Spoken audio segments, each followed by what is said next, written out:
Welcome back. Biden's DOJ and the Democrats appear to be trying to take out Biden's #1 competitor in the upcoming 2024 election. This week, the Arizona Attorney General confirmed that it is, in fact, investigating the use of alternative electors after the 2020 election, raising questions as to whether Arizona is about to jump on the indict Trump bandwagon and announce a 5th indictment against the 45th president after Fulton County District Attorney Fani Willis proposed the election interference charges. Trial began on March 4th.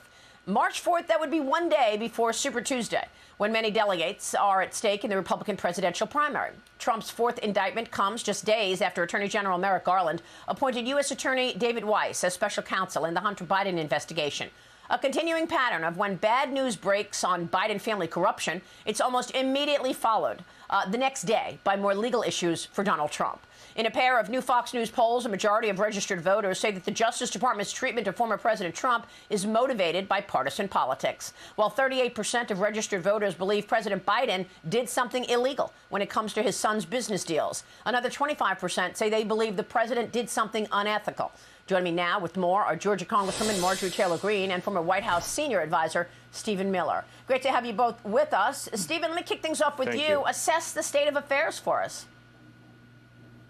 Well, we've entered a dark new era in American history in which the prosecutor's office has been weaponized and been transformed into an instrument of political repression.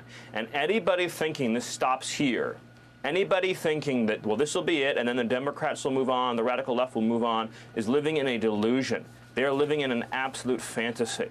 If you can get away with having a local prosecutor or Maine justice take over a presidential election, throw innocent people in jail for decades potentially, you can prosecute and incarcerate Republican attorneys for the crime, the thought crime of providing legal counsel with which the prosecutor disagrees. There's no limiting principle here.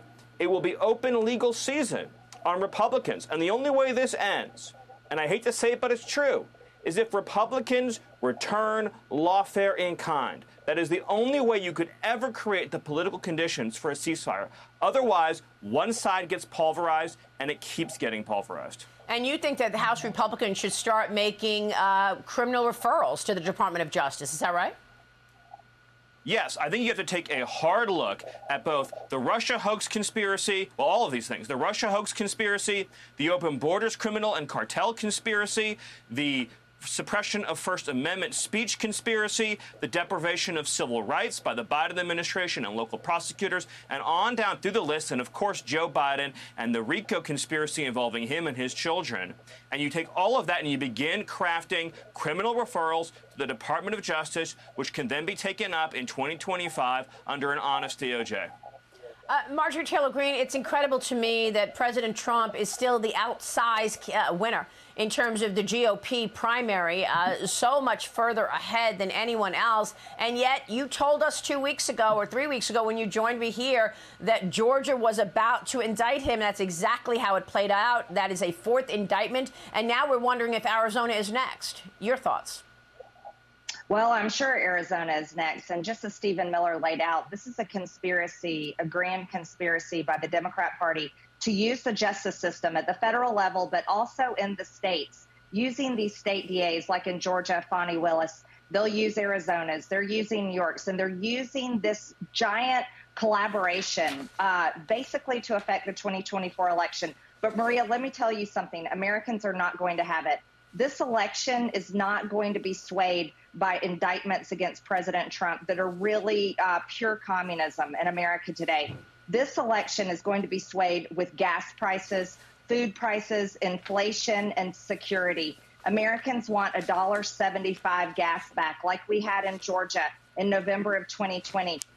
Single moms can't afford cereal and bread to make their kids sandwiches as they go back to school because of inflation and food prices. Americans want secure city streets. Americans want a secure border, and Americans don't want to be dragged off into another decades-long foreign war defending another border that's not our own. Americans see through this exactly for what it is. This is an attempt to steal the 2024 election from Donald Trump by trying to put him in jail, and they are overwhelmingly going to elect him in the Republican primary and I'll argue that he will win the general election. Well, I mean, these are serious charges, like in Georgia. I mean, do you think he will be able to be heard in a fair trial before the election, or is there a chance he could go to jail? Well, I don't think he's going to get a fair trial at all. As a matter of fact, I don't think these charges are fair. What Fani Willis is trying to do is exactly what she's guilty of. She's charging him with RICO, racketeering, and conspiracy. In Fulton County, which is a largely Democrat county, he's not going to get a fair trial, and none of this is fair. But that's what Americans see. You see, Americans aren't stupid. And the typical lies in the media and the headlines, like we've seen for years now, are just not sticking anymore. Americans are going to vote with their wallet, and they remember President Trump's 4 years. They remember how great our economy was, and they remember $1.75 gas. I can't say that loudly enough. $1.75 gas, while we hover around $4 a gallon under Joe Biden. Well, you made the point to me when we spoke a couple of weeks ago. You used to have a construction company before you entered Congress. And just when you're looking at the refrigerant used in our air conditioners, that's just coolant that we need. It's so hot out. We need the coolant for the air conditioners. That 20 pounds of that refrigerant cost $45 back in 2020. What does it cost today? It is now around $250 today, Maria. And thank you for bringing that up. And I still do own my construction company, although I don't work at it anymore. Building prices are out of control. And the FDA and the government, the EPA, has now changed regulations on that same type of refrigerant, making refrigerant cost so much more to meet the Green New Deal regulations that the Biden administration is forcing on the American people. It also makes electricity bills unaffordable, and it makes your air conditioner push those electricity bills much higher. And that hurts regular working Americans, single moms, and seniors on a fixed income very much. It's a great point. I'm glad to raise it. Stephen, I want to talk about the legal issues around both of these cases. You run America First Legal. When you look at all of these 4 indictments for Trump and the trials that will come, is there enough time in the upcoming year to have all of these trials where Trump's lawyers will be able to get access to the information that they need, as in a typical discovery that always happens with a trial? And then what about what's going on around Joe Biden? I mean, you just heard from James Comer with all of this evidence, and yet you don't hear a peep about it on the mainstream media. No, well, to take your first question, clearly the strategy from all of the left-wing prosecutors going after Donald Trump is to try to collapse all of these cases into a time frame around the election to take Donald Trump off the campaign trail, but at the same time to make it impossible for him to mount an effective defense because he's in so many courtrooms in close succession during a campaign with insufficient time to perform discovery, to get documents, to review those documents, to interview witnesses, and to put on, again, a full defense. So that's clearly all part of the effort to deny him his rights under the Constitution of the United States. Then you flip over to Joe Biden, in which the sweetheart deal with Hunter that recently fell apart was clearly crafted by the Department of Justice for the purpose of shielding Joe Biden from criminal culpability. In other words, the reason why they cut off all investigative avenues and tried to immunize Hunter with relation to his foreign business dealings with his father, so both all avenues to his father and then not prosecuting Hunter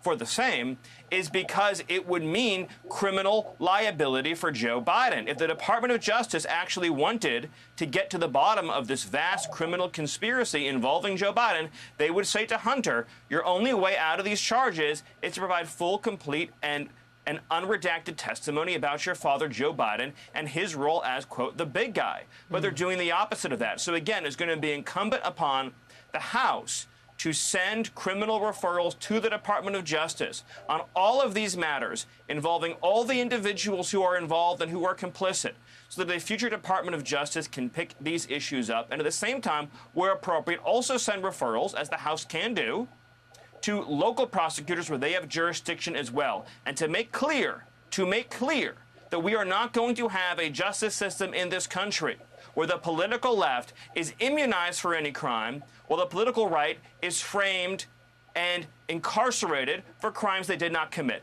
That is untenable. It will be the beginning of the end of American democracy if that state of affairs persists. Well, is the RNC doing enough? You just heard my conversation with Ronna McDaniel. The Michigan Freedom Caucus is defending these Trump electors. They're facing decades in prison for opposing the voter fraud.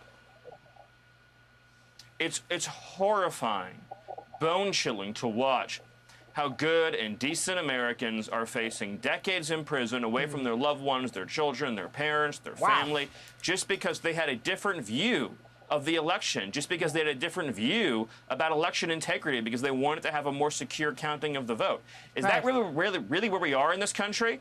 And I would say that I would just hope that at every level of the Republican Party, now my organization is nonpartisan, but I would hope, as someone who cares about the First Amendment, that at every level of the Republican Party, money is being raised to support the legal defenses of those who are being wrongly persecuted, because that is the only way there's even a chance of their legal rights being ultimately vindicated here as these things go up and down the full appellate process, because there's very likely to be no justice at the first phase of the trial. So these things could go on for years and cost millions of dollars per defendant. And so I hope that that is what is going to take place ultimately. All right. What a state of affairs. Thank you both for being here. Georgia Congresswoman Marjorie Taylor Greene, former White House senior advisor Stephen Miller.